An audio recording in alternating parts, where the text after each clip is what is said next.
ओम शांति। 21/9/2024। मीठे बच्चे, बाप कल्प कल्प आकर तुम बच्चों को अपना परिचय देते हैं। तुम्हें भी सबको बाप का यथार्थ परिचय देना है।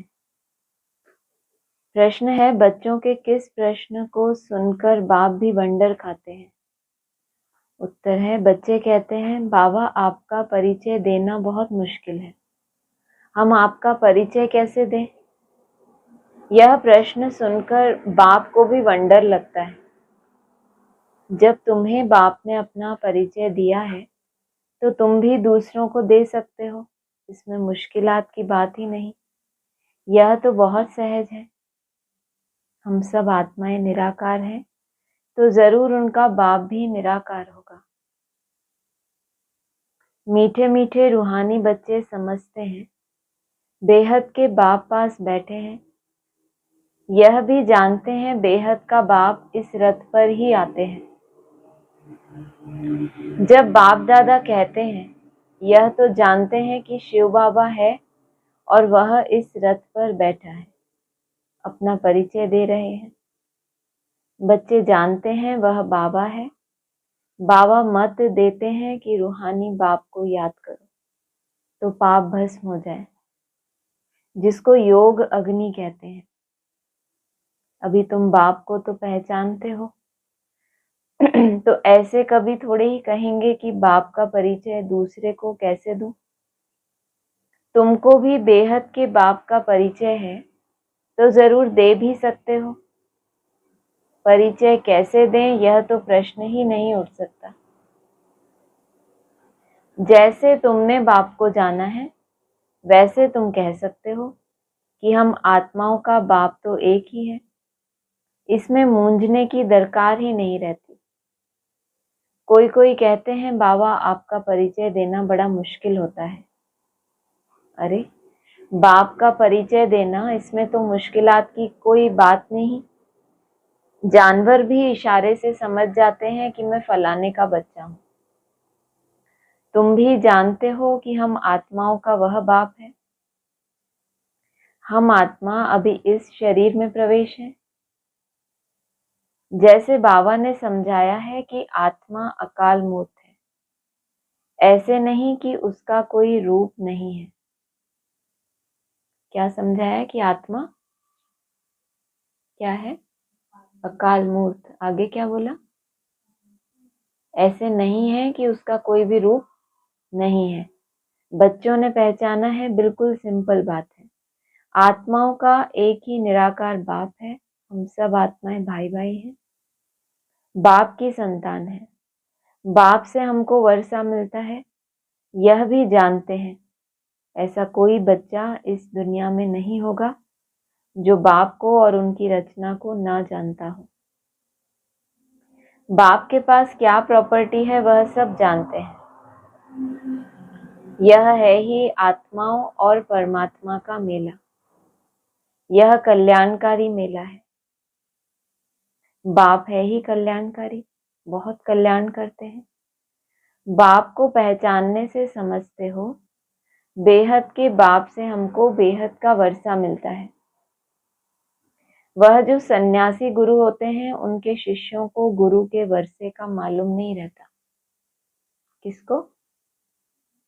जो सन्यासी गुरु होते हैं, उनके जो चेले होते हैं, उनको पता होता है कि हमें ये गुरु क्या वर्षा देंगे। एक मंत्र दे देते हैं, बस जपते रहो जपते रहो। फिर वो गुरु शरीर छोड़ते हैं, फिर कोई नया गुरु आता है। तो यही चलता रहता है। या वर्षे का पता होता है कि क्या प्राप्ति होनी है। गुरु के पास क्या मिल्कियत है, यह कोई शिष्य मुश्किल जानते होंगे। तुम्हारी बुद्धि में तो है, वह शिव बाबा है। मिल्कियत भी बाबा के पास होती है। बच्चे जानते हैं, बेहद के बाप के पास मिल्कियत है। क्या क्या मिल्कियत है? विश्व की बादशाही, स्वर्ग। यह बातें सिवाय तुम बच्चों के और कोई की बुद्धि में नहीं है। लौकिक बाप के पास क्या मिल्कियत है, वह उनके बच्चे ही जानते हैं। अभी तुम कहेंगे, हम जीते जी पारलौकिक बाप के बने हैं, उनसे क्या मिलता है वह भी जानते हैं। हम पहले शूद्र कुल में थे, अभी ब्राह्मण कुल में आ गए हैं। यह नॉलेज है कि बाबा इस ब्रह्मा तन में आते हैं। इनको प्रजापिता ब्रह्मा कहा जाता है। वह तो है सब आत्माओं का फादर। इनको माना प्रजापिता ब्रह्मा को ग्रेट ग्रेट ग्रैंडफादर कहते हैं। अब हम इनके बच्चे बने हैं। शिव बाबा के लिए तो कहते हैं वह हाजरा हजूर है, जानी जाननहार है। यह भी अब तुम समझते हो कि वह कैसे रचना के आदि मध्य अंत की नॉलेज देते हैं। वह सब आत्माओं का बाप है। उनको नाम रूप से न्यारा कहना तो झूठ है। उनका नाम रूप भी याद है, रात्रि भी मनाते हैं। जयंती तो मनुष्यों की होती है, शिव बाबा की रात्रि कहेंगे। क्या बोला? हाँ, उससे पहले क्या बोला? जयंती तो किसकी होती है? मनुष्यों की, और शिव बाबा की रात्रि कहेंगे। बच्चे समझते हैं रात्रि किसको कहा जाता है। रात में घोर अंधियारा हो जाता है। अज्ञान अंधियारा है ना। ज्ञान सूर्य प्रगटा, अज्ञान अंधेर विनाश, अभी भी गाते हैं, परंतु अर्थ कुछ नहीं समझते। सूर्य कौन है, कब प्रगटा, कुछ नहीं समझते। बाप समझाते हैं ज्ञान सूर्य को ज्ञान सागर भी कहा जाता है। बेहद का बाप ज्ञान का सागर है। सन्यासी, गुरु, गोसाई आदि अपने को शास्त्रों की अथॉरिटी समझते हैं। वह सब है भक्ति। बहुत वेद शास्त्र पढ़कर विद्वान होते हैं, तो बाप रूहानी बच्चों को बैठ समझाते हैं। इनको कहा जाता है आत्मा और परमात्मा का मेला। तुम समझते हो बाप इस रथ में आए हैं, इस मिलन को ही मेला कहते हैं। जब हम घर जाते हैं तो वह भी मेला है। अंतर क्या है? बाप साकार तन में आते हैं, बाप से मिलते हैं, वो भी मेला है। फिर जब हम घर में जाते हैं तो वो भी मेला है। तो अंतर क्या है दोनों मेलों?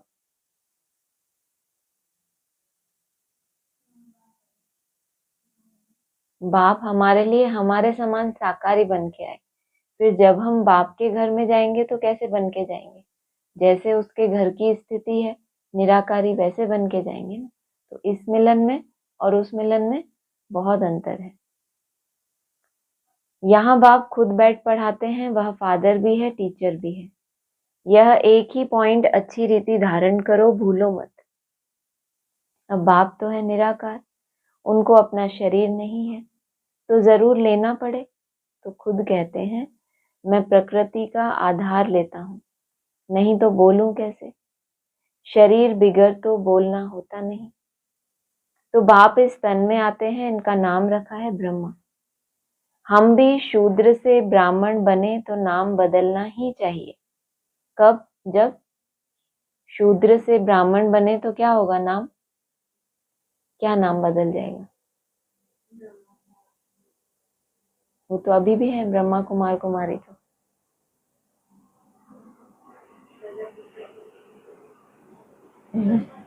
जो भी शास्त्रों में आपका नाम रूप है वही क्या होगा? संगम पर प्रत्यक्ष होगा, तो नाम बदल जाएगा ना।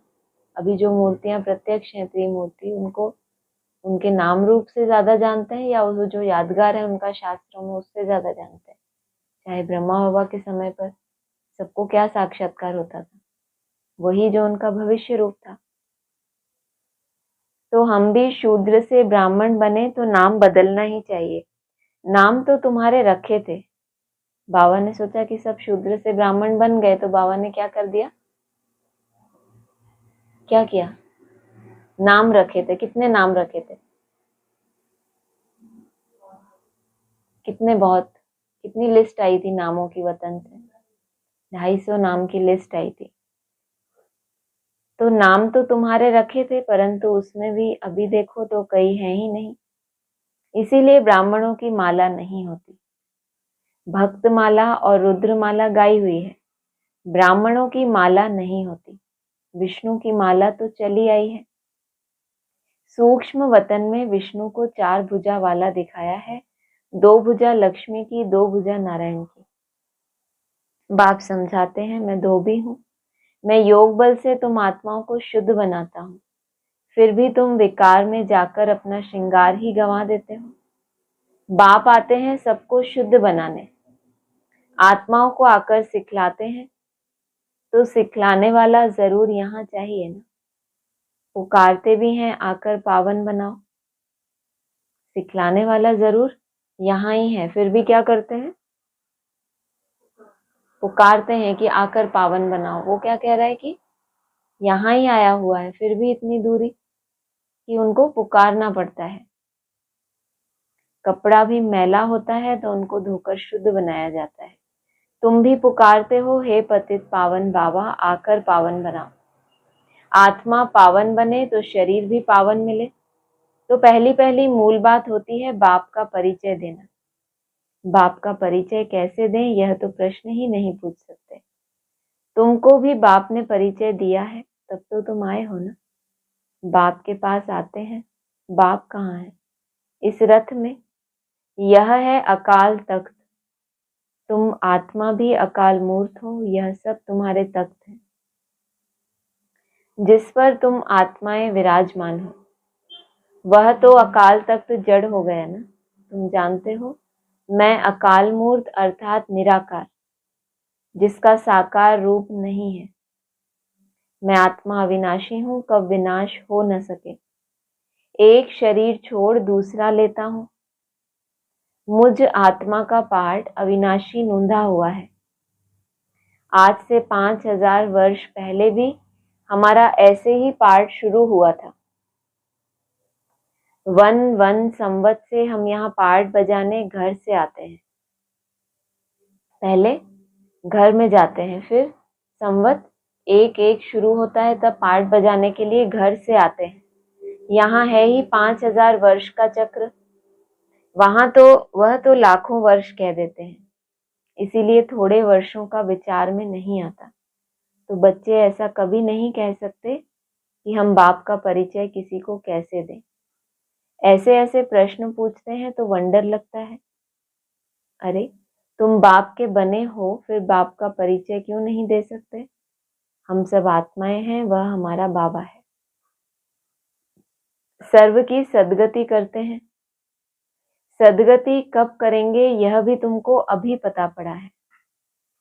कल्प कल्प कल्प के संगम युग पर आकर सर्व की सदगति करेंगे। घोर क्या बोला, शिव की रात्रि मनाते हैं ना, तो उसको कब आना है? जब घोर अंधियारा हो, तभी तो पुकारेंगे कि हे बाबा आकर हमें पावन बनाओ। वह तो समझते हैं अभी 40,000 वर्ष पड़े हैं और पहले से ही कह देते हैं नाम रूप से न्यारा है। जब नहीं पाया, नहीं ढूंढ पाए, तो फिर क्या बोल दिया? नाम रूप से न्यारा। अब नाम रूप से न्यारी कोई चीज थोड़े ही होती है।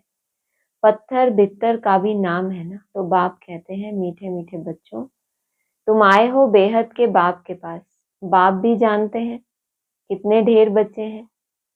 बच्चों को अभी हद और बेहद से भी पार जाना है। सब बच्चों को देखते हैं, जानते हैं। इन सबको मैं लेने के लिए आया हूँ। सतयुग में तो बहुत थोड़े होंगे। कितना क्लियर है, इसीलिए चित्रों पर समझाया जाता है। नॉलेज तो बिल्कुल इजी है, बाकी याद की यात्रा में टाइम लगता है। ऐसे बाप को तो कभी भूलना नहीं चाहिए। बाप कहते हैं मामेकम याद करो तो पावन बन जाएंगे। मैं आता ही हूँ पतित से पावन बनाने। तुम अकाल मूर्त आत्माएं सब अपने अपने तख्त पर विराजमान हो। बाबा ने भी इस तख्त का लोन लिया है। इस भाग्यशाली रथ में बाप प्रवेश होते हैं। कोई कहते हैं परमात्मा का नाम रूप नहीं है, यह तो हो ही नहीं सकता। उनको पुकारते हैं, महिमा गाते हैं, तो जरूर कोई चीज है ना। पुकारता कौन है? जिसने कभी ना कभी उस परमात्मा से कोई अनुभव किया, शांति मिली है, तभी तो शांति के लिए उसको पुकारते हैं ना। भक्ति मार्ग में अलग अलग देवियों देवताओं के पास जाते हैं, किसी को बोलते हैं धन दो, किसी को बोलते हैं बुद्धि दो, तो कहाँ से आया वो? संस्कार है ना आत्मा में। तो महिमा गाते हैं तो जरूर कोई चीज है ना। तमो प्रधान होने के कारण कुछ भी समझते नहीं। बाप समझाते हैं, मीठे मीठे बच्चों, इतनी 84 लाख योनियां तो कोई होती नहीं, है ही 84 जन्म। पुनर्जन्म भी सबका होगा। ऐसे थोड़े ही ब्रह्म में जाकर लीन होंगे या मोक्ष को पाएंगे। यह तो बना बनाया ड्रामा है, एक भी कम जास्ती नहीं हो सकता। इस अनादि अविनाशी ड्रामा से ही फिर छोटे छोटे ड्रामा या नाटक बनाते हैं, वह है विनाशी। अभी तुम बच्चे बेहद में खड़े हो। तुम बच्चों को यह नॉलेज मिली हुई है। हमने कैसे 84 जन्म लिए हैं अभी बाप ने बताया है।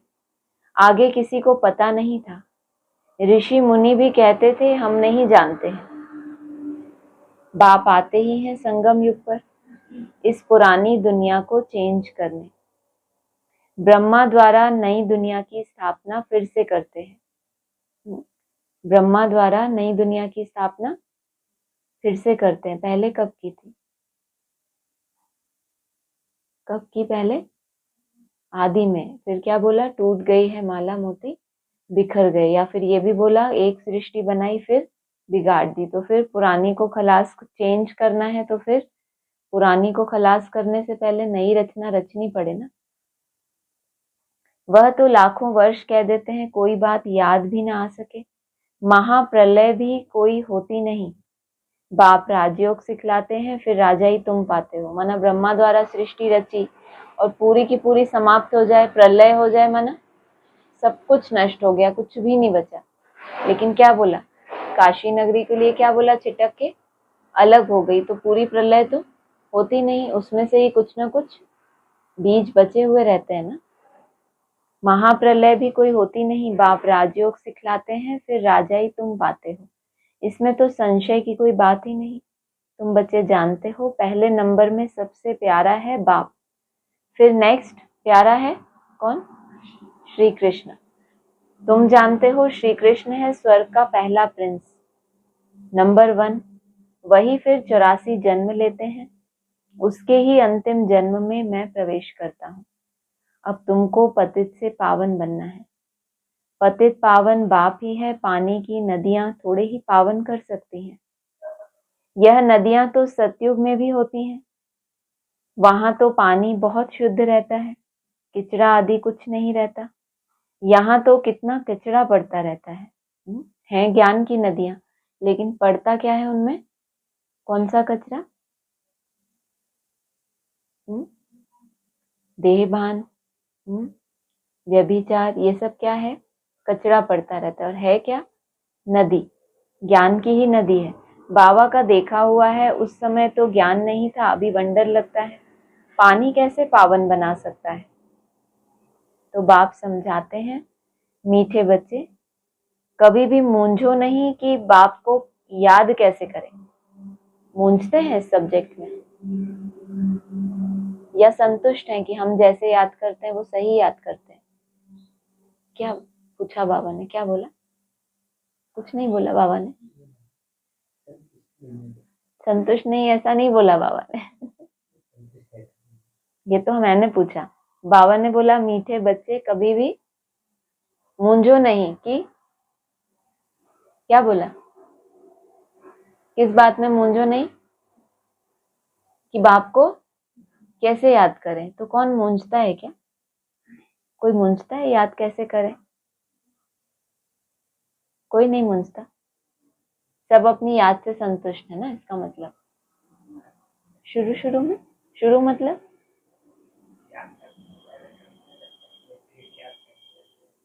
अब नहीं लगता ना ऐसा। हाँ, अच्छी बात है। तो कोई मूंझते हैं कि बाप को याद कैसे करें। अरे तुम बाप को याद नहीं कर सकते हो। बाबा कहते हैं माँ कभी अपने बच्चे से पूछती है कि तेरे को मैं कैसे याद करूं? उसको तो भूलना पड़ता है। जब उसको भगवान को याद करना पड़ता है तो ये किसकी बात है? स्नेह का आधार क्या है? संबंध। स्नेह ही योग है और उसका आधार संबंध। जितना गहरा संबंध होगा आपको कभी भी मूंझ नहीं होगी कि कैसे याद करें। वह है कुख की संतान, तुम हो एडॉप्टेड बच्चे। एडॉप्टेड बच्चों को जिस बाप से मिल्कियत मिलती है उनको भूल सकते हैं क्या? अभी तो बोला कल कि अब तो पैसे ही नहीं है, मिल्कियत मिली नहीं। कल बोल रहे थे ना कौन कि तो पैसे ही नहीं है भारत के पास, तो हम तो बहुत गरीब हैं। तो जिस बाप से मिल्कियत मिलती है तो फिर क्या हो जाएगा जब मिल्कियत मिल जाएगी? तो भूल सकते हैं ऐसे बाप को? कोई आके आपको 1 करोड़ रुपए दे जाए तो जिंदगी भर याद नहीं रहेगा कि उसने मुझे इतने रुपए दिए थे, कि भूल जाओगे? तो बाप से ऐसा कुछ नहीं मिला जो करोड़ से भी ऊपर हो, क्या मिला? तो फिर भूल कैसे, फिर वही बात आ जाएगी, भूल कैसे सकते हैं? 1 करोड़ रुपए की इतनी वैल्यू जितनी वो मिल्कियत की वैल्यू नहीं। क्या? बस बाबा ने बोला नॉलेज तो सेकंड की बात है, ये ऐसे होता है, ये ऐसे होता है, हो गया पूरा। ये तो बाबा ने बोला कि बच्चा भी समझ जाएगा ये नॉलेज, कल की मुरली में था ना। ऐसी कौन सी मिल्कियत मिली जो उसकी वैल्यू बहुत है, जिसके कारण हम भूल नहीं सकते? हम्म? फिर भूलते क्यों है?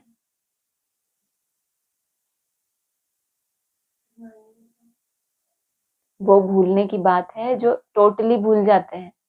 जैसे होता है ना कि बहुत अच्छी हमारी एक यात्रा चल रही है और एकदम से विस्मृति, ये जो विस्मृति होती है एकाग्रता के बीच वाला जो गैप है, वो विस्मृति नहीं है।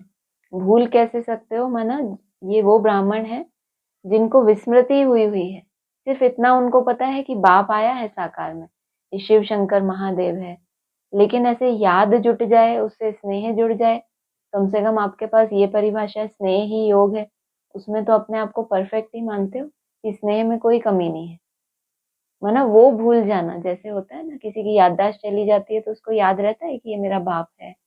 ऐसे बहुत ब्राह्मण ऐसे हैं जो ज्ञान में भी चलते हैं, मुरलियां भी सुनते हैं, लेकिन विस्मृत हैं। समझ रहे हो कैसे विस्मृत? जैसे उनको कोई स्नेह नहीं है, लेकिन सिर्फ एक ज्ञान मिला हुआ है, एक पढ़ाई है। बाकी योग, बाप को याद करना, वो स्नेह संबंध, वो सब सब्जेक्ट है ही नहीं। सिर्फ ज्ञान की सब्जेक्ट के कारण कहाँ चल रहे हैं? हाँ, इसीलिए बोला जाता है कि ज्ञान में चल रहे हैं। आप कहाँ चल रहे हो? ज्ञान में चल रहे हो या याद की यात्रा में उड़ रहे हो या चल रहे हो? उस दिन तो बोल रहे थे हम एयरफोर्स वाले हैं।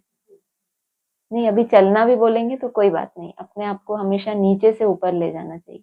पहले हम बोले एकदम एयरफोर्स में है, फिर एकदम से लगे कि नहीं नहीं, अभी तो फिर कौन सी गाड़ी? बैलगाड़ी धीरे धीरे चलती है ना, बैलगाड़ी है। पैसेंजर ट्रेन है, क्या है? घोड़ा है, घोड़ा भी बहुत वो होता है, इधर कभी उधर, तो ये घोड़ा भी हो सकता है, बैलगाड़ी भी हो सकती है। तो वो कहेंगे कि जैसे कि उनको याद ही नहीं आती कभी भगवान की, कि क्या उससे प्राप्ति, बस उनको ये पता है कि ये पहली मूर्ति है, ये दूसरी मूर्ति है और तीसरी मूर्ति है। ये क्या हो गया? ज्ञान में चलना। ज्ञान में ही चल रही क्या? तो फिर उनके ऊपर हंसते हैं अपन ऐसे। तो कभी भी मूंझो नहीं कि बाप को याद कैसे करें। अरे, तुम बाप को याद नहीं कर सकते हो, वह है कुख की संतान। जो याद नहीं कर सकते वो कौन है? तुम हो एडॉप्टेड बच्चे। वो तो पैदा हो गए, ज्ञान मिल गया तो अब बाप ने बोला हाँ सब बाबा के बच्चे, लेकिन गोद से ही जुड़े हुए हैं। जब तक साकार में बाप है तब तक ठीक है। बाप गुप्त हुआ तो जैसे अब याद कैसे करें? मूंझ गए, मतलब बाप के गुप्त होने के बाद अगर मूंझ गए तो फिर क्या कहेंगे? कौन से वंशावली? कुख वंशावली। गोद मिल रही थी तब तक हम ठीक थे, लेकिन अब कैसे याद करें? इसका मतलब एडॉप्टेड बच्चे नहीं हो जिनको बाप ने स्वीकारा। बाप आत्माओं को पढ़ाते हैं ना। तो आप लोगों को कभी ऐसा महसूस हुआ? ये तो कभी मिले ही नहीं तो उनको क्या महसूस होगा कि बाप मिला नहीं मिला? जो मिले हैं और फिर अलग हो गए, उनको कभी डिफरेंस महसूस हुआ कि जब मिले थे और अब अलग हो गए? तो याद में कैसे याद करें, अब तो अलग हो गए, क्या हुआ? याद तो और ज्यादा आएगी। बाबा ने बोला है ना, व्यक्त से अव्यक्त पालना में ताकत ज्यादा होती है, लेने वाला चाहिए। अगर आप आत्मा बने हो, अगर अव्यक्त बने हो, तो अव्यक्त पालना ना मिले आपको, ये हो नहीं सकता।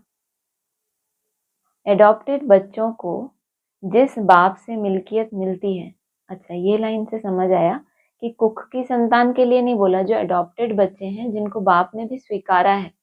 एडॉप्टेड मतलब जिनको बाप ने भी स्वीकारा कि हाँ तुम मेरे बच्चे हो, और कुख वंशावली जिन्होंने सिर्फ साकार को देखकर ज्ञान के आधार से मान लिया कि ये बाप है, बाप ने स्वीकार नहीं किया। तो एडॉप्टेड बच्चों को जिस बाप से मिल्कियत मिलती है उनको भूल सकते हैं क्या? बेहद के बाप से बेहद की मिल्कियत मिलती है। इसीलिए उस बेहद की मिल्कियत को देखने के लिए हमें भी क्या टिकना पड़ता है, बहुत बेहद में टिकना पड़ता है कि क्या मिला है। तो उनको भूलना थोड़े ही चाहिए। लौकिक बच्चे बाप को भूलते हैं क्या? परंतु यहाँ माया का ऑपोजिशन होता है। लौकिक बच्चे बाप को भूलते हैं क्या कि ये हमारा बाप है? कभी भूल जाते हैं, उसकी ग्लानि करें, निंदा करें, हाँ, टोटली भूल जाएं। तो आपके साथ कभी ऐसा हुआ? आपका भूलना कौन सा वाला भूलना है? पता चला कौन सी भूल है?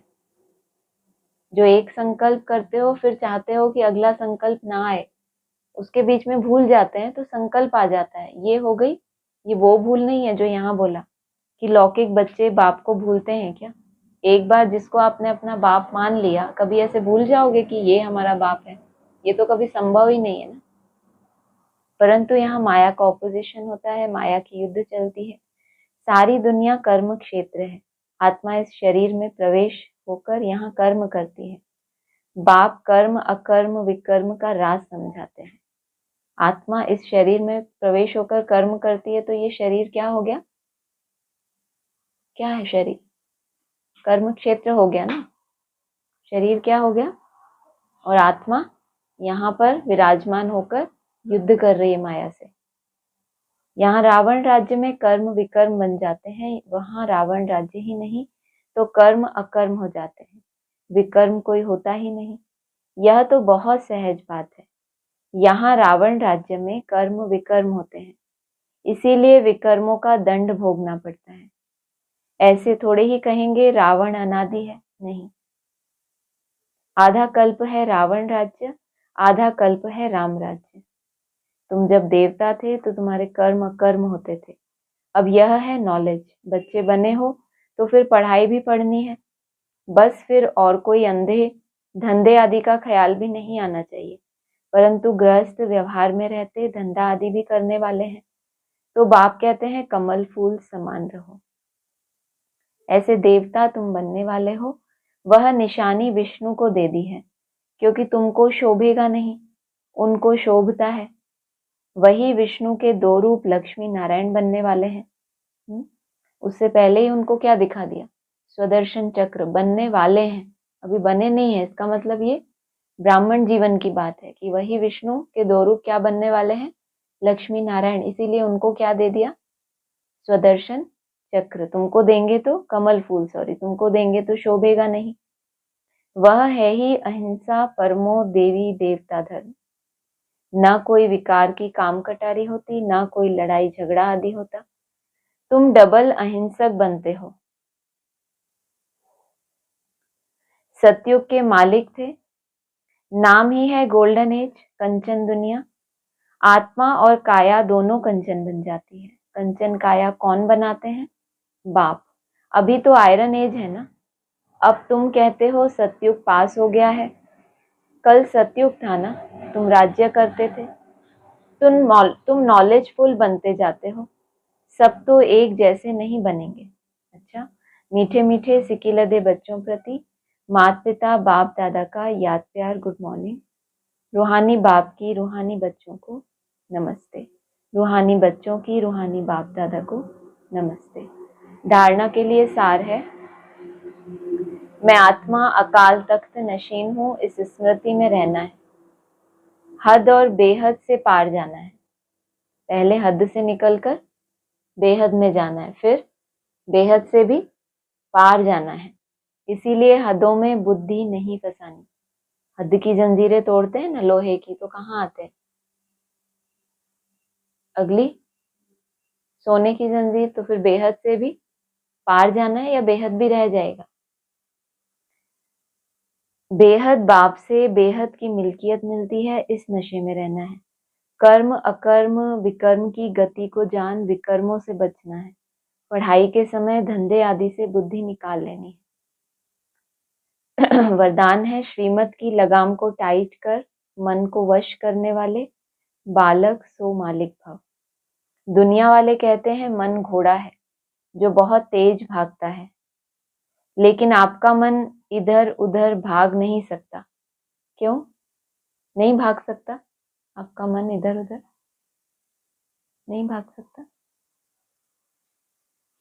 क्योंकि श्रीमत की लगाम, बाबा तो कह रहे नहीं भाग सकता क्योंकि श्रीमत का लगाम क्या है? मजबूत है। जब मन बुद्धि साइड सीन को देखने में लग जाती है तो लगाम ढीला होने से मन चंचल होता है। बाबा के हिसाब से तो अगर आपकी श्रीमत की लगाम मजबूत है, टाइट है, तो मन बुद्धि इधर उधर जा ही नहीं सकती। साइड सीन आई और आपने देखने के लिए अपने मन को थोड़ा ढीला छोड़ा तो फिर क्या होता है? वहां से वो उसको भागने का, घोड़े को क्या कर दिया? छोड़ दिया ना। अब वो भागेगा उसको जहां जाना है। तो लगाम ढीला होने से मन चंचल होता है, इसलिए जब भी कोई बात हो, मन चंचल हो, तो श्रीमत की लगाम टाइट करो तो मंजिल पर पहुंच जाएंगे। जो बाप ने हमारे मन के लिए हमें श्रीमत दी हुई है उसको क्या करो? उस दृढ़ता को टाइट करो, उस संकल्प को फिर से रिवाइज करो। बालक सो मालिक हूं, इस स्मृति से अधिकारी बन मन को अपने वश में रखो। स्लोगन है सदा निश्चय हो कि जो हो रहा है वो भी अच्छा, जो होने वाला है वो भी अच्छा, और भी अच्छा। तो क्या रहेंगे? अचल और अडोल रहेंगे। अच्छा, ओम शांति। जब रात शुरू होती है तो पहले पहले सोमनाथ का मंदिर बनाते हैं। तो तुम्हारे पास जब कोई आते हैं तो पहले पहले उन्हें समझाओ कि गॉड फादर इज वन। यहाँ भी जब रात शुरू होगी, माना द्वापर युग की शूटिंग जब शुरू होगी तो क्या होगा? सोमनाथ का मंदिर बनेगा पहले पहले। तो पहले पहले उन्हें समझाओ God father is one. Bharat में ही गाते हैं तुम मात पिता, यह है मदर फादर कंट्री। जगत अम्बा जगत पिता दोनों है। देलवाड़ा मंदिर भी एक्यूरेट बना हुआ है। लक्ष्मी नारायण का चित्र मंदिरों में एक्यूरेट बना हुआ है, लेकिन ओरिजिनल चित्र तो निकाल ना सके। कोई एक्टर का ही चित्र ले फिर बनाते हैं। उन्होंने तो राज्य किया सतयुग में। मनुष्य कहते भी हैं सतयुग में लक्ष्मी नारायण का राज्य था। लक्ष्मी नारायण के बचपन की कोई हिस्ट्री है नहीं, राधे कृष्ण की है। श्री कृष्ण जन्माष्टमी मनाते हैं, फिर नारायण अष्टमी कहाँ गई? लक्ष्मी नारायण के बचपन की कोई हिस्ट्री नहीं और राधा कृष्ण के बड़ेपन की कोई कहानी नहीं दिखाते। फिर नारायण अष्टमी कहाँ गई? श्री कृष्ण को फिर द्वापर में ले गए हैं। राधे कृष्ण तो प्रिंस प्रिंसेस हैं, दोनों अपनी अपनी राजधानी में रहते हैं। जरूर स्वयंवर हुआ होगा तब राजगद्दी पर बैठे होंगे। राधे कृष्ण का राज्य तो है नहीं। राज्य किसका कहा जाता है? जब लक्ष्मी नारायण बनते हैं। सूर्यवंशी और चंद्रवंशी घराना है। चंद्रवंशी में तो सूर्यवंशी श्री कृष्ण आ न सके तो बड़े मूंझ गए हैं। अगला है जैसे ऊंचते ऊंच भगवान शिव बाबा को त्रिमूर्ति से उड़ा दिया है, वैसे ऊंचते ऊंच ब्राह्मणों को भी चोटी से उड़ा दिया है। त्रिमूर्ति में से शिव बाबा को उड़ा दिया और विराट रूप में से ब्राह्मण चोटी को उड़ा दिया। विराट रूप में ब्राह्मणों को नहीं दिखाते, सिर्फ कहते हैं देवता क्षत्रिय वैश्य शूद्र। पहले पहले तुम ब्राह्मण हो, तुम कितनी भारी सेवा करते हो। ऊंचते ऊंच भगवान, फिर उनसे पैदा किए हुए तुम बच्चे हो। शिव बाबा तो नई सृष्टि पर आते नहीं। कहाँ आते हैं? घोर रात्रि में आते हैं।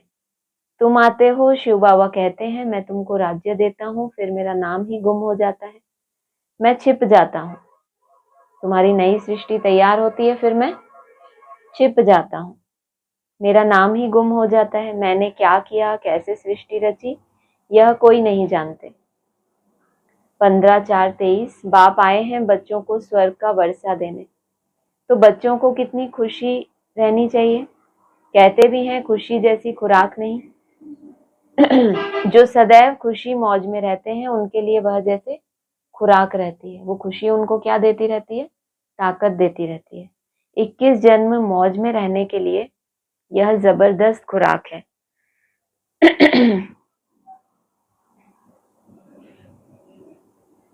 15/4/23 का है। यह है तुम ब्राह्मणों का सर्वोत्तम ऊंच से ऊंच कुल। इस समय तुम्हारा जीवन अमूल्य है, इसीलिए इस शरीर की भी संभाल करनी है। तमो प्रधान होने के कारण शरीर की आयु भी कम होती गई। अब तुम जितना योग में रहेंगे उतना आयु बढ़ेगी। तुम्हारी आयु बढ़ते बढ़ते 150 वर्ष हो जाएगी सतयुग में, इसीलिए शरीर की भी संभाल करनी है। अगले जन्म में अगर 150 वर्ष आयु होनी है तो इस शरीर की संभाल क्यों करें हम? अगर हमारी आयु सतयुग में ही 150 वर्ष होगी, जो आने वाला सतयुग है, तो हम फिर इस शरीर की संभाल क्यों करें? क्या इशारा दिया? इस शरीर की संभाल क्यों करना है? कि इसी शरीर से क्या होना? ये अमूल्य जन्म है तुम्हारा, इसी शरीर से बाप से मिलना है। ऐसे नहीं कि यह तो मिट्टी का पुतला है, कहाँ यह खलास हो जाए। नहीं, इनको जीते रखना है। यह अमूल्य जीवन है ना, तो इसको जीते रखना है, क्योंकि इसी शरीर से क्या होना है? बाप समान बनना है, या फिर एक जन्म और लेना है? क्या इच्छा है? इसी शरीर से बनना है ना। 18/4/23 ब्रह्मा के हाथ में शास्त्र दिए हैं। सूक्ष्म वतनवासी ब्रह्मा हो ना सके। नाम है प्रजापिता ब्रह्मा, जिसको एडम आदम कहते हैं। सूक्ष्म वतनवासी के हाथ में शास्त्र हो नहीं सकते, वो तो उन्होंने दिखा दिया, लेकिन वास्तव में किसकी बात है? प्रजापिता ब्रह्मा की। वही सारे जीनियोलॉजिकल ट्री का हेड है, सो तुम जानते हो हम रुद्रमाला के दाने हैं। वाइसलेस वर्ल्ड स्थापन करने वाला है राम, शिव बाबा। गीत भी सुना, शिवाय नमः। ब्रह्मा विष्णु शंकर देवताय नमः कहेंगे। ऐसे नहीं ब्रह्मा परमात्माय नमः, नहीं। परमात्मा तो एक है, सबका बाप एक है। अब तुमको बाप से वर्षा मिल रहा है। यह पाठशाला है मनुष्य से देवता बनने की। गॉड फादरली कॉलेज है, भगवान वाच है ना। नाम ही लिखा हुआ है ईश्वरीय विश्वविद्यालय। तो वाइसलेस वर्ल्ड स्थापन करने वाला राम, क्या कहा उसको? राम या शिव बाबा। 17/4/23 बाप कितना समझाते हैं, बोर्ड पर भी लिखा हुआ है। ईश्वरीय विश्वविद्यालय परमपिता परमात्मा ने स्थापन किया है। उनसे स्वर्ग की राजाई का वर्षा पाना है। अप्रैल के पॉइंट से पूरे हो। ओम शांति। किसी का कोई प्रश्न है यहाँ पे? आप बोलिए, मैं रिपीट कर।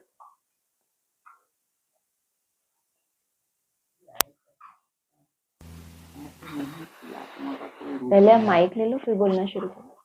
ऐसे नहीं कि आत्मा का कोई रूप नहीं थोड़ा है। फैन चला दो ना। हाँ, ऐसे नहीं कि आत्मा का कोई रूप नहीं है। खाना क्या कहना चाह रहे हैं? हाँ, बाबा कहना चाह रहे हैं कि आत्मा भी अति सूक्ष्म है, लेकिन है। ऐसे नहीं कि कुछ है ही नहीं। जो हम कहते हैं आत्मा सितारा है, चलो हम एक बड़ा एक सितारे का रूप देखते हैं, फिर उसको महीन करते करते, लेकिन कुछ तो है, कोई तो एनर्जी है, उसका बहुत महीन रूप है, लेकिन ये नहीं कह सकते कि कुछ भी नहीं है। लेकिन आगे चल के ये हमारी स्थिति होगी, आत्मा अलग शरीर अलग। अभी हम धीरे धीरे कोई एक आधार लेके उसमें अपने मन को एकाग्र करते हैं, और वही हल्कापन जो है अति सूक्ष्म, वही तीसरे नेत्र से हम देख पाएंगे आगे चल के, एक्यूरेट जो उसका रूप है। अभी तो हम इमर्ज करते हैं, कल्पना करते हैं, धीरे धीरे उसी स्वरूप में टिकेंगे हम, ऐसा। लेकिन है उसका रूप। कई बार लोगों को मूंझाहट होती है कि बाबा कहते हैं कि सितारा है, फिर कहते हैं आत्मा तो दिखती नहीं, तुम किसमें एकाग्र हो, है भी कि नहीं है? तो बाबा कहते हैं कि है, मन बुद्धि ही आत्मा है, तो हम कहाँ टिके? मन तो चल ही रहा है, तो मन चलते हुए मन में टिक जाए, तो उसको कहेंगे क्या टिकना? तो बड़े कंफ्यूज होते हैं कि एक्यूरेट आत्मा का, तो बाबा ने कहा कोई तो उसका एक्यूरेट स्वरूप भी है, ऐसे नहीं कि है ही नहीं, ऐसा। प्रश्न था कि वन की शुरुआत होती है तो वापिस आ जाए। क्या? वन की शुरुआत होती है तो वापस नीचे आ जाती वापस, हाँ, घर से तुम आते हो, संवत 11 जब शुरू होता है तो उससे पहले अपनी घर की स्थिति माना परम धाम की स्थिति में पहुंच जाते हो और फिर वापस आते हो। इसी शरीर से तुम्हारी जो बोला ना आयु 150 वर्ष होगी, तो वो उसी माना इसी जन्म में जो बाप समान बन जाते हैं वो बाप से मिलन भी मनाते हैं, उसके बाद इस सृष्टि में भी वापस पार्ट बजाने आते हैं। इसी शरीर से यात्रा है। कई ब्राह्मणों को तो शरीर छोड़ के शांति धाम जाना है, सजाएं खा के जाना है, वैसे पावन बनना है। और कुछ ब्राह्मणों को इसी शरीर से बाप समान भी बनना है, बाप से मिलन भी मनाना है, फिर वापस संवत 1-1 जब शुरू होगा तो पार्ट बजाने आना। ऐसा बहुत बेहद मुझे कुछ टच नहीं हुआ इसका, बेहद का नहीं है, हद का ही कुछ है। कल पॉइंट भी आया था वो डिस्कशन का था या मुरली का, ये ध्यान नहीं है। हाँ, ये 111 जो है वो कृष्ण की आत्मा के ऊपर डिपेंड, किसके ऊपर? पहला पत्ता जो है वो संपन्न हाँ, बनती है तब वहां से शुरू होता है। हाँ जी, तो बाबा ने तो बताया ही है ना सारी पढ़ाई। 18 में भी बोला था 111 है, फिर 28 में भी बोला है बाबा ने कि 111 शुरू होगा, घोर अज्ञान की रात्रि होगी। तो 40 से 50 वर्ष ही तो दिए बाकी 36 का भी है प्रैक्टिकल जो स्थापना होनी है, तो वो 36 के लिए भी है। धीरे धीरे इसके लेवल आगे बढ़ते जाते हैं। अगर उस एक आत्मा के ऊपर मदार है तो सबसे पहले उसी को अपने भविष्य का जो भी समय अनुसार साक्षात्कार भी होगा ना, कब किस समय पर कैसे आना है। 1 वर्ष बाबा ने कहा है कृष्ण की आत्मा को परम धाम में रहना होता है, तो वो 1 वर्ष कौन सा है वो सब आगे चल के और क्लियर होगा। एक्चुअली 111 की शुरुआत वहीं से है। कहाँ से? 36 से नहीं, 28 से, मतलब जो डेट जो बताई। हाँ, जो भी डेट होगी वो आगे चल के सबके लिए वही है ना। कोई बाहर से कोई समझ के आधार से देखें कि 111 है क्या, बाबा किस एंगल से बोलते हैं, बाबा आत्मा की सत्व प्रधानता को देख पाते हैं, इसीलिए बाबा वैसा बोलते हैं। और बच्चों की दृष्टिकोण अलग होता है तो उनके लिए प्रैक्टिकल भी चाहिए, तो फिर टाइम लग जाता है।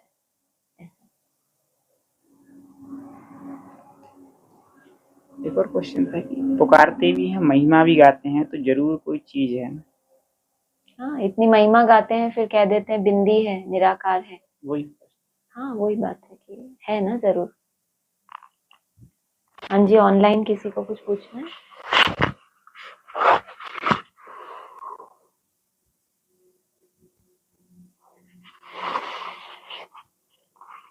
आवाज आ रही है? ऑनलाइन किसी को कुछ बोलना है?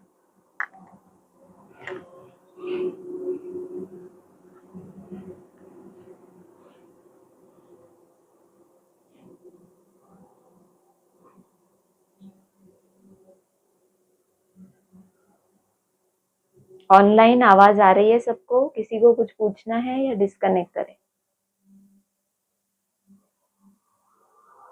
मुझे लगता है कि हमारी आवाज जाना बंद तो नहीं हो गई।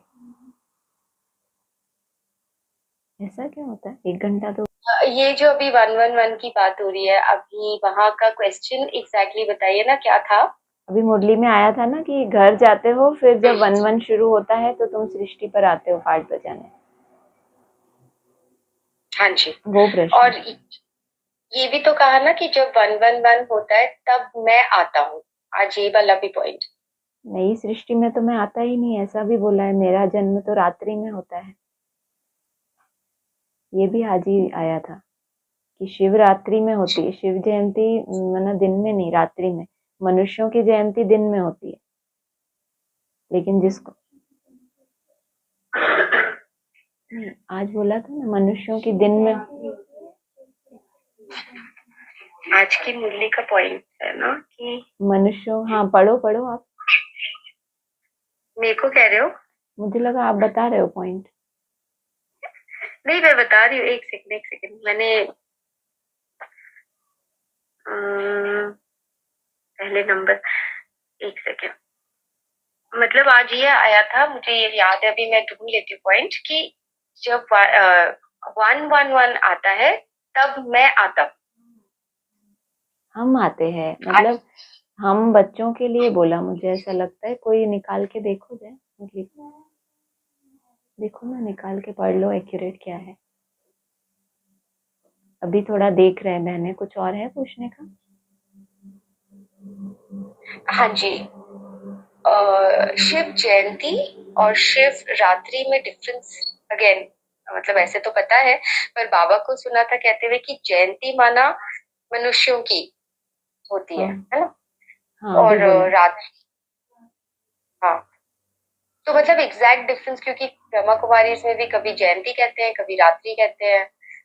शास्त्र मतलब भक्ति में शिवरात्रि भी कहते हैं ज्यादातर, महाशिवरात्रि। तो बाबा किस तरह से समझा रहे हैं जयंती और रात्रि का डिफरेंस? कई बच्चों के लिए, मेजॉरिटी ब्राह्मणों के लिए तो बहुत अज्ञान फैला हुआ होता है ना, तो उनके लिए वो जैसे कि रात्रि ही है। अपने अपने सबके हिसाब किताब भी है ना, दिखाई दे रहा मुझे। हाँ, तो शिवरात्रि रात्रि माना घोर अज्ञान की रात्रि। मोस्टली तो ब्राह्मण उस समय घोर अज्ञान की रात्रि में होते हैं ना। लेकिन जयंती का मतलब है जिसका बर्थडे बर्थडे शिव का जन्म तो है, वो सबके सामने तो नहीं होगा ना। शिव को जान पाए ऐसी दृष्टि, ऐसे सतो प्रधान सब तो नहीं बनेंगे कि शिव उनके आगे जन्म ले या वो उसको जान पाए। तो बहुत थोड़े होते हैं जिनके सामने वो जन्मदिन होता है या जयंती होती है। जयंती माना जन्मदिन। और घोर अज्ञान की रात्रि में तो शिव को आना पड़ता है उत्थान करने के लिए, वो शिवरात्रि हो गई। अच्छा, ये डिफरेंस है। ठीक है। हाँ जी, हाँ बोलो। एक मिनट, हाँ, शोक भाई का प्रश्न। मुरली में आया कि मनुष्यों की जयंती होती है। हाँ, तो शिव जयंती भी हम बोलते हैं।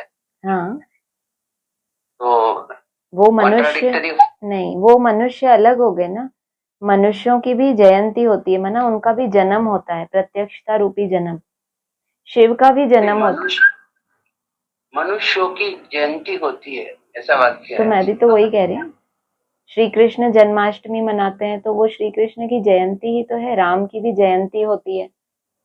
शिव रात्रि में आते हैं, कंट्रास्ट किया उन देवताओं के साथ कि शिव रात्रि में आते हैं। बाकी शिव की भी जयंती तो होती ही है ना, उनका भी तो प्रत्यक्षता रूपी जन्म अभी बताया ना, कुछ आत्माओं के सामने तो होता ही है। जयंती माना जन्मदिन, उनका प्रत्यक्षता रूपी जन्म होना। तो जो रामकृष्ण की आत्मा है उनकी भी जयंती होती है। लेकिन शिव घोर अज्ञान की रात्रि में आते हैं, तो उसके बाद उनका भी तो जन्म होता है ना। लेकिन वो बहुत थोड़ी आत्माएं देख पाती हैं। मोस्टली के लिए अज्ञान की रात्रि ही होती है उस समय। ठीक है। हाँ जी, इस प्रश्न को नोट करके रखिए, अगर क्लियर ना हुआ हो तो बाद में फिर जयंती और रात्रि का ना। हाँ जी, हाँ जी। अच्छा, ठीक है, नहीं क्लियर हुआ है, निकाल कोई के प्रॉब्लम देना। नहीं। वो वाला पॉइंट मुझे मिल गया। वो पूरा थोड़ा पढ़ लेती हूँ। हाँ जी। बाबा कहते हैं, तुम जानते हो मैं अकाल मूर्त अर्थात निराकार, जिसका साकार रूप नहीं। पहले ऐसे कहा, फिर कहा मैं आत्मा अविनाशी हूँ, कब विनाश हो न सके, एक शरीर छोड़ दूसरा लेता हूँ। ये बाबा किसके लिए पहले तो कह रहे हैं, मुझ आत्मा का पाठ अविनाशी नूंदा हुआ है। तो ये खुद के लिए कह रहे हैं या आत्माओं के लिए कह रहे हैं? सभी के लिए ही होता है ना पार्ट अविनाशी तो। लेकिन ये है कि जो जन्म मरण में आता नहीं है, वो विस्मृति नहीं है उसमें। तो पूरा A to Z अविनाशी पार्ट है। बाकी जन्म मरण में आते हैं तो विस्मृति के कारण उनका शुरू से आखिरी तक पूरा नहीं होती है स्मृति। समझी नहीं वैसे तो मैं आपका प्रश्न, एक बार फिर से पूछ लो। मेरा ये प्रश्न था, ये जो स्टार्ट ऐसे हुआ कि तुम जानते हो मैं अकाल मूर्त अर्थात निराकार, जिसका साकार रूप नहीं है। ये तो बाबा अपने लिए कह रहे हैं, ठीक है ना। शिव के लिए मान लो, शिव ज्योति बिंदु के लिए समझ लो इसको। हाँ जी, हाँ जी, हाँ जी, शिव ज्योति बिंदु के लिए ये बात आई, ठीक है। उसके बाद का नेक्स्ट लाइन है कि मैं आत्मा अविनाशी हूँ, तब विनाश हो न सके। हाँ जी, तो ये कंटिन्यूएशन में ही है। हाँ जी, के लिए। फिर उसके नेक्स्ट लाइन में है कि एक शरीर छोड़ दूसरा लेता हूँ, तो अगेन कंटिन्यूएशन। फिर आया कि मुझ आत्मा का पाठ अविनाशी नूंदा हुआ है। फिर उसके बाद आता है कि आज से 5000 वर्ष पहले भी हमारा ऐसे ही पाठ शुरू हुआ था। फिर ये आया कि 11 संवत से हम यहाँ पाठ बजाने घर से आते हैं। ये है ही 5000 वर्ष का चक्र। ठीक है, ये पूरी बात है। तो हाँ जी, एक्चुअली हाँ जी। बाबा ने, हाँ जी, ये शिव मतलब जो थोड़ा इसलिए कंफ्यूजन हुआ कि बाबा ने एक्चुअली अपने लिए बात स्टार्ट की ना, तो ये पूरा हाँ, पैराग्राफ उनके लिए हाँ। आता है कि आता है, तो वो सब। माना वो आत्मा का पार्ट अविनाशी है, एक शरीर छोड़, ये प्रवेशता से भी रिलेटेड हो सकता है कि एक शरीर छोड़कर दूसरा लेता हूँ। अविनाशी पार्ट है, कभी विनाश नहीं होता, और एक शरीर छोड़कर फिर दूसरा लेता हूँ। बोले ना ये ब्रह्मा चला जाए, फिर मैं जिस तन का भी आधार लूंगा उसका नाम ब्रह्मा ही रखना पड़े, तो अविनाशी पार्ट है। तो 5000 वर्ष पहले भी ऐसे ही पार्ट शुरू हुआ था। माना जब ये संगम युग शुरू होता है तो मैं आता हूँ सबसे पहले त्रिमूर्ति के साथ आता हूँ। पहले पहले सूक्ष्म वतन की रचना रचते हैं, तो शुरुआत तो उसी से ही हुई है ना, चाहे शिव कहो चाहे अव्यक्त ज्योतिर्लिंगम कहो। सबसे पहले पहले संगम युग का पता ही तो वहां से ही शुरुआत हुई ना, जब वो आए, उन्होंने ये प्रवेश किया, साक्षात्कार कराया, परिचय दिया कि ये ब्रह्मा है। फिर आगे चली पूरी ये संगम युग की स्टोरी, जो अगली मूर्तियां हैं उनके लिए। तो स्टार्टिंग में तो वही है ना, बीज है वो पूरी सृष्टि का। तो ये ब्राह्मणों का पूरा जो इतना बड़ा झाड़ है उसके मूल में तो वही है ना। ठीक है, हाँ जी, हाँ जी। हाँ। 1 मिनट, अशोक भाई का एक प्रश्न। हर एक आत्मा का जो 111 है, हाँ जी, वो एक का अलग अलग होगा कि सबका साथ में हो जाएगा? 111 तो एक नई शुरुआत को कहेंगे। 1 नंबर आता है जो नई शुरुआत होती है, तो नई शुरुआत में पहले पहले बाबा ने कहा ये नंबर 1 प्रिंस जो है उसके लिए पहले पहले होगा। 40 से 50 वर्ष लगते हैं तुम बच्चों की तमो प्रधान से सतो प्रधान बनने में। तो पहले पहले ये रामकृष्ण 2 आत्माओं के लिए बाबा ने बोला है, एक को 40 वर्ष बताया, एक को 50 वर्ष। और उसी बीज में फिर नई सृष्टि ही समाई हुई है, उन्हीं आत्माओं से शुरुआत होनी है। तो शुरुआत में जो राजधानी ने जैसा जैसा पुरुषार्थ किया होगा वो उस अनुसार वहां ट्रांसफर होते जाएंगे। ट्रांसफर शब्द भी तो मुरली में आता है ना, तो पुरुषार्थ तो सभी करेंगे लेकिन ट्रांसफर नंबरवार होंगे उस राजधानी में। अभी वो देखेंगे आगे चल के हद और बेहद में कैसे ये चीज लागू होती है। दैट मींस राम और कृष्ण जब 111 में आ जाते हैं, हाँ उसके जी, साथ जो भी आत्मा अटैच है, हाँ, उसका भी 111 हो जो जाएगा। जो समान पुरुषार्थ कर रहे हैं, जो डायरेक्शन मिलता है उस प्रमाण वैसा वैसा पुरुषार्थ कर रहे हैं, वो उनके लिए कहेंगे। उनमें भी नंबरवार है सब। हाँ जी,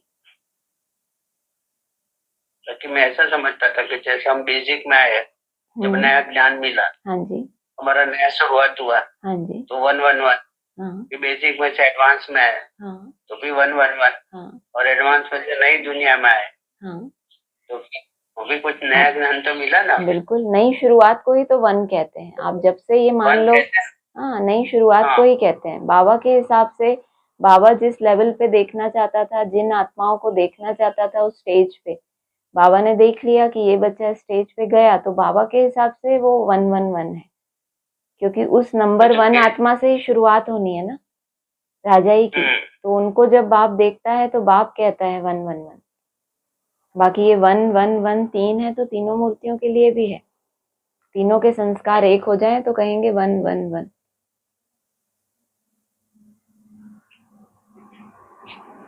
फिर एक पॉइंट आया कि यह तो बना बनाया ड्रामा है, एक भी कम जास्ती नहीं हो सकता।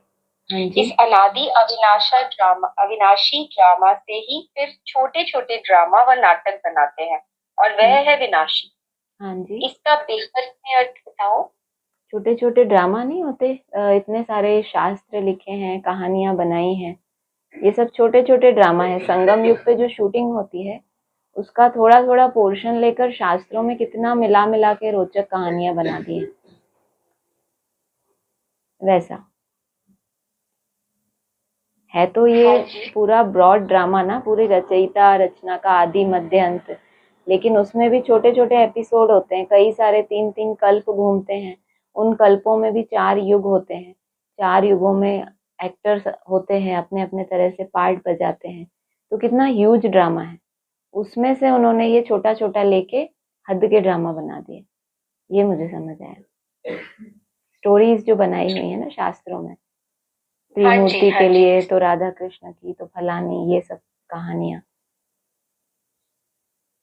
तो ये ब्रॉड ड्रामा की बात हुई कि संगम युग पर जो भी कुछ हुआ वो ब्रॉड ड्रामा में उन लोगों ने छोटे छोटे स्टोरीज बना दी, शास्त्र बना दिए, स्टोरीज बना दी। पर वही चीज संगम पर भी तो वो चीज, क्योंकि वो जो यहाँ स्टार्ट होगा वही फिर आगे ब्रॉड ड्रामा में कंटिन्यू होता है ना, तो वो यहाँ कैसे होता है, यहाँ पे भी ऐसा होता होगा? अब वो तो जिसको बाबा ने बोल दिया कि सबसे ज्यादा ड्रामा बनाने वाला है व्यास, वही आत्मा जान पाएगी कि कैसे बनाना होता है ड्रामा।